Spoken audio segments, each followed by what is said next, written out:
You are watching In Conversation This Week with Micheál O'Hurley.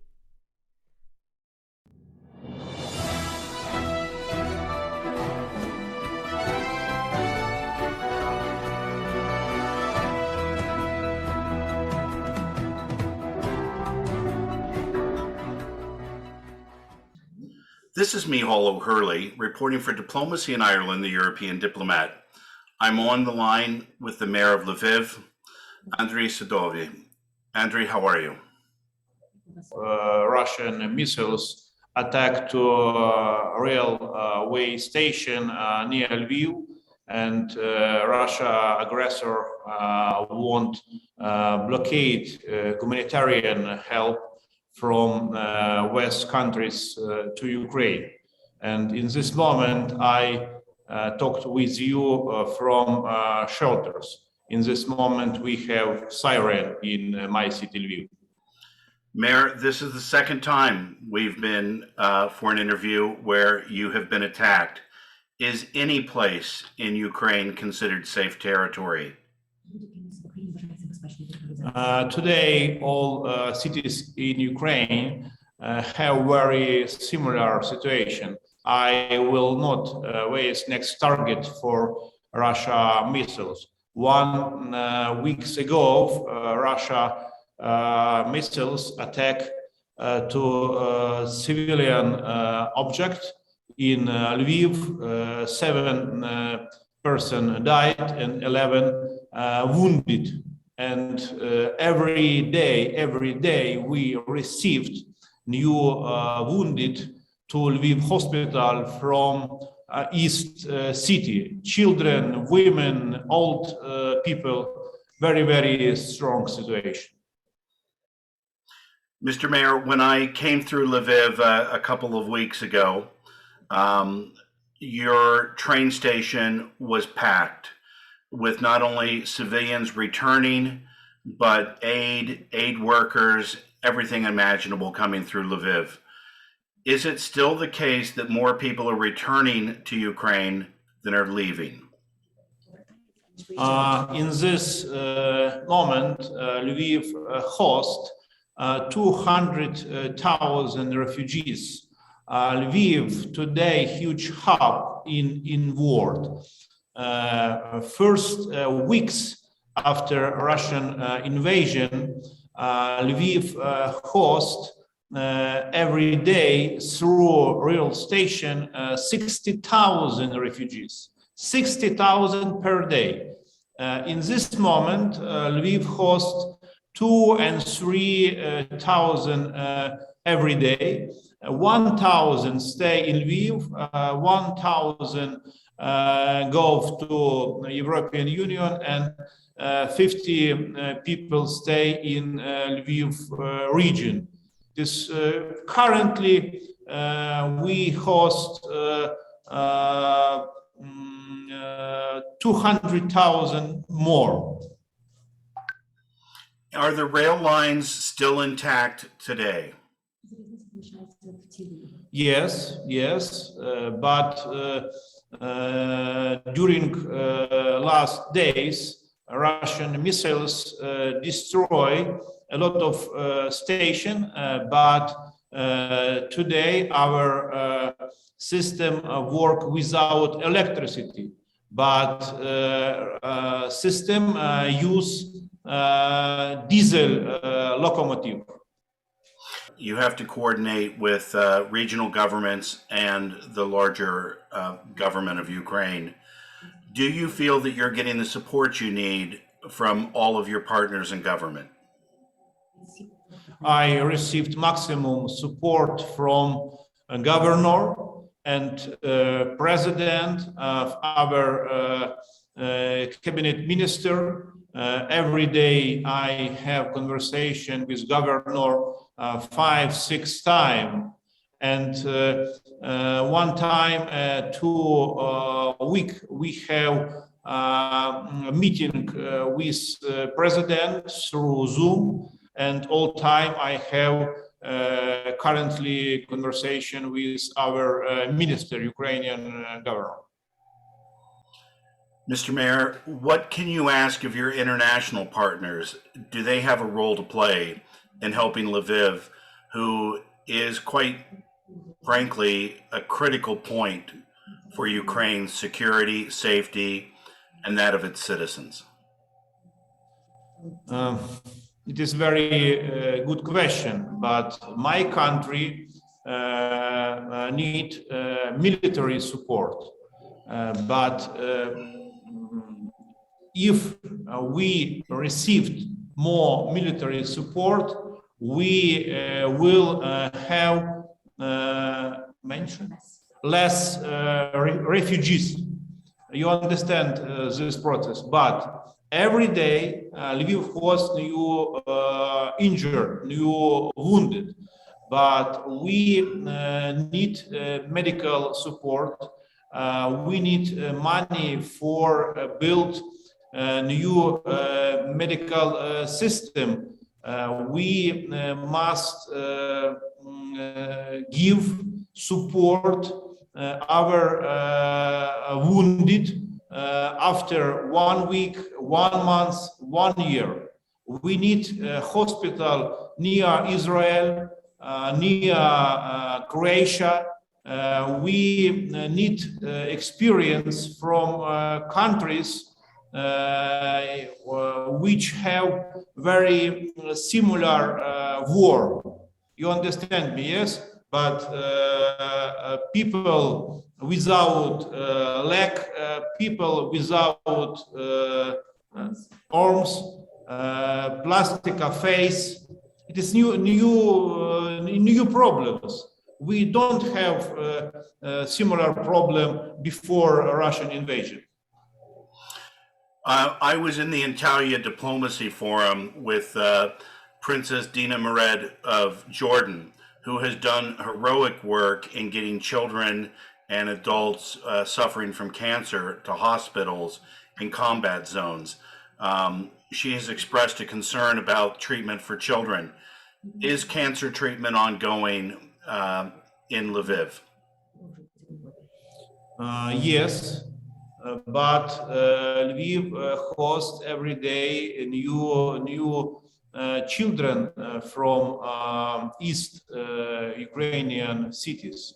But we must completely rebuild our medicine system. We prepare our system only for our citizens, but today Lviv hosts 1 city more, and we need new medical supplies, a lot. It is our reality, and we need new experience from international organization. But first months after Russian invasion, international organization in sleep. But today we have activity from international organization, but I plan make proposal from European Union, from international organization about build a special media complex in Lviv for Ukrainian citizens which have different trauma. Mr. Mayor, I visited Ukrainian Catholic University when I was in Lviv a couple of weeks ago, and I worked with a charity there, Help UA, both who are sending large amounts of humanitarian goods to the east and center of the country. And I expect that Odessa will become an increasingly important battlefront because it is the last port available to Ukraine. How many tons of humanitarian goods travel through Lviv? Is it a big amount? Do you have logistics problems? Do you have warehouses? How are things going? First weeks after invasion, we received a lot of humanitarian help.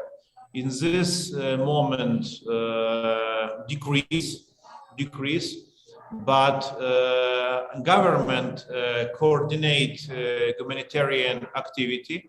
Lviv received humanitarian aid from our city partners, from European Union and United States and Canadian. Together, my city received approximately 3,000 tons, but 95% we sent to Ukrainian city, Kharkiv, Mykolaiv, Kyiv, Chernihiv.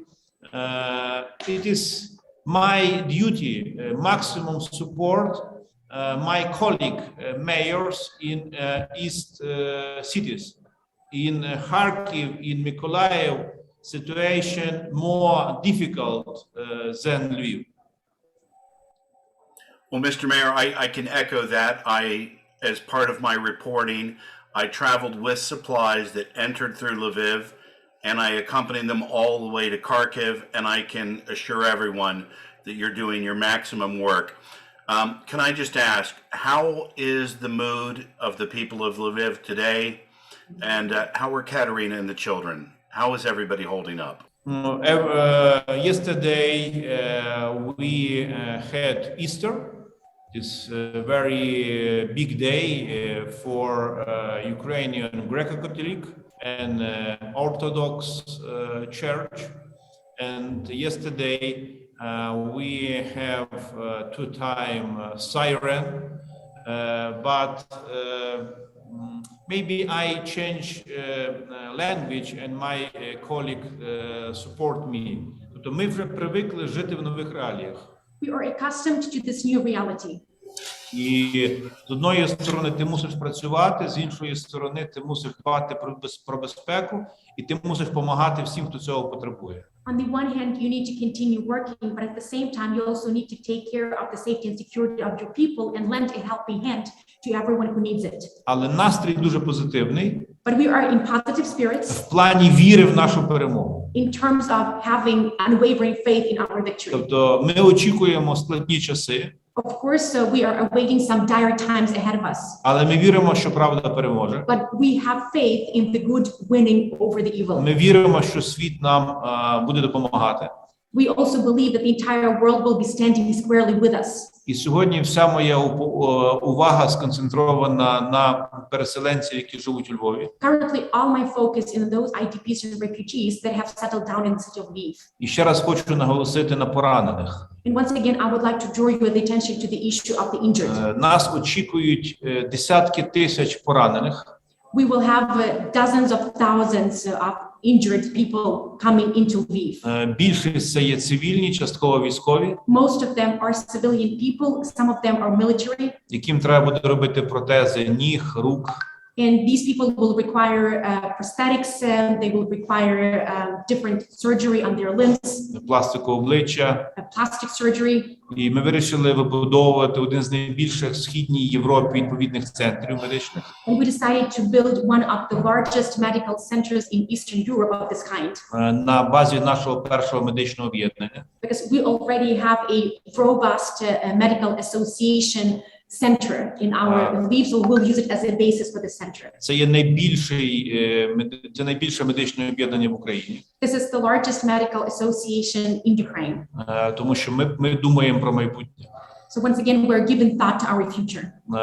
Вибудовування самого такого центру буде коштувати мінімум 25 мільйонів євро. And we will need at least 25 million euros to construct such a medical center. І ми починаємо збирати для цього кошти. And we have already launched a fundraising campaign to this end. Хоча зараз ми вже перепланували деякі приміщення в існуючій лікарні.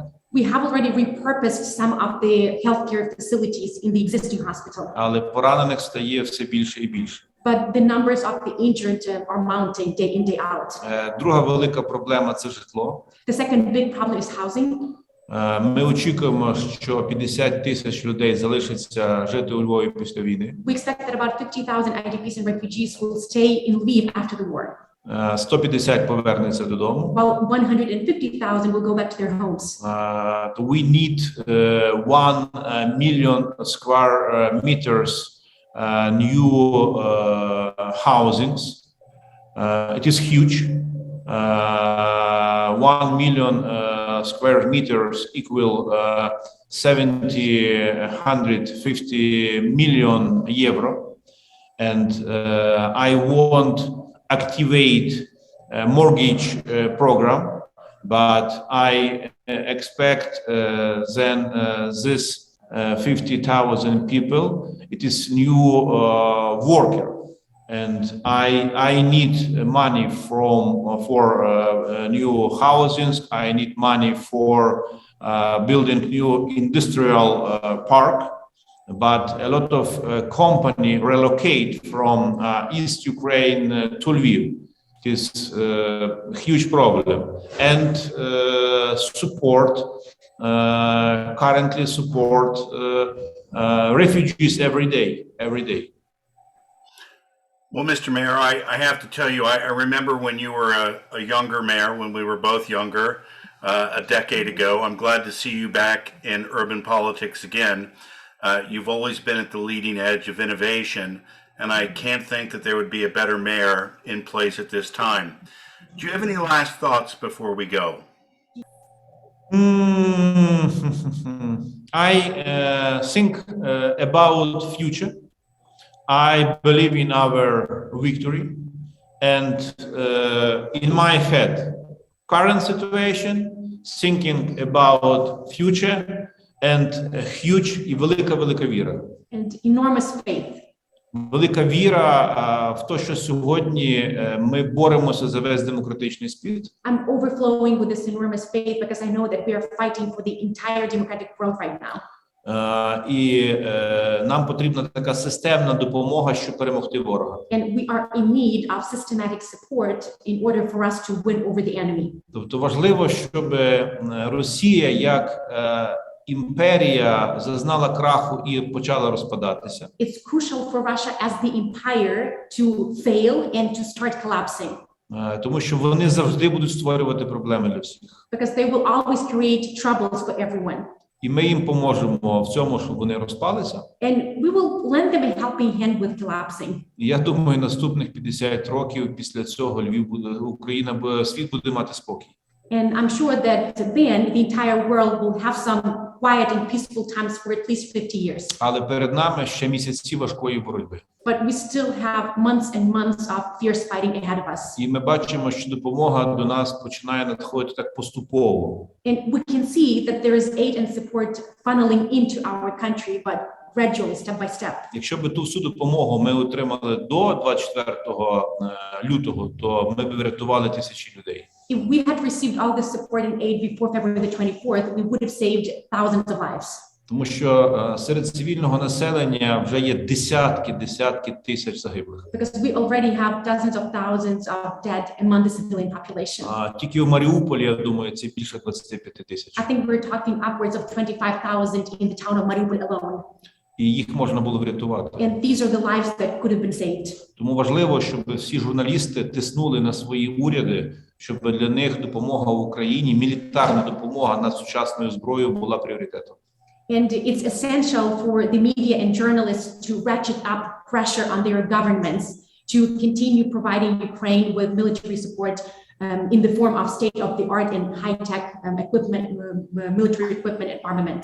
During last months, more than 400,000 Ukrainian men come back to Ukraine, and they protect our country. It is a real situation. Well, Mr. Mayor, when I was in Ukraine for the last couple of weeks, I was embedded with the Sturm Special Purpose Marine Battalion. I have to tell you, this is my 6th war in 40 years.